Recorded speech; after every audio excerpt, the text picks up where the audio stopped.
Hey, how you doing there, my dear friends? My name is Dan, and I'm in beautiful Oak Lawn, Illinois. Great to see you. I got a thought.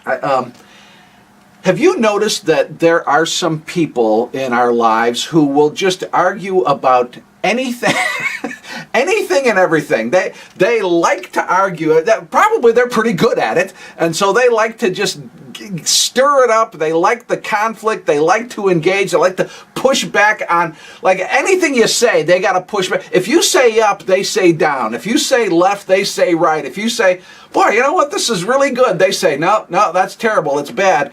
And again, they like to argue. They like it.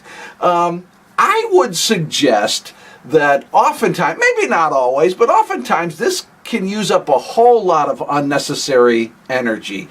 This arguing, it can really, frankly, I think it can waste a lot of time, and sometimes it just leads to problems and conflict that nobody needs. We don't need this in our lives. We don't need it to happen. So I think, not always perhaps, but many, many times, we don't need to engage. We don't need to engage in arguments with the, with the full-time arguers.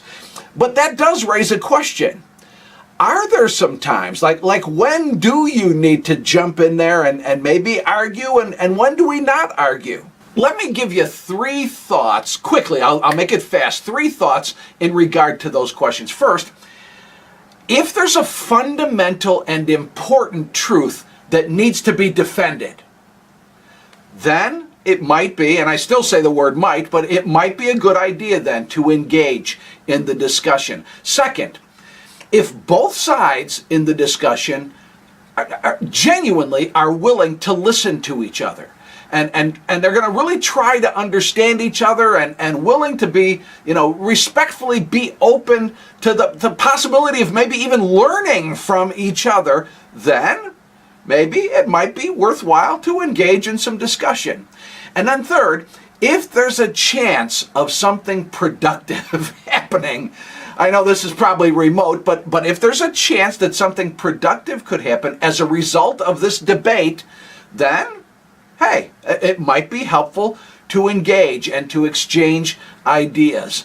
But it's pretty likely, let's be honest, pretty likely that there's going to be many times when those 3 factors are not going to be involved, not at all. A lot of the times we're just dealing with people who want to argue for the sake of arguing, and in those situations, speaking in a general sense here, but in those situations, generally, it's best not to engage in it. Don't just save yourself the hassle. Walk away and let it go.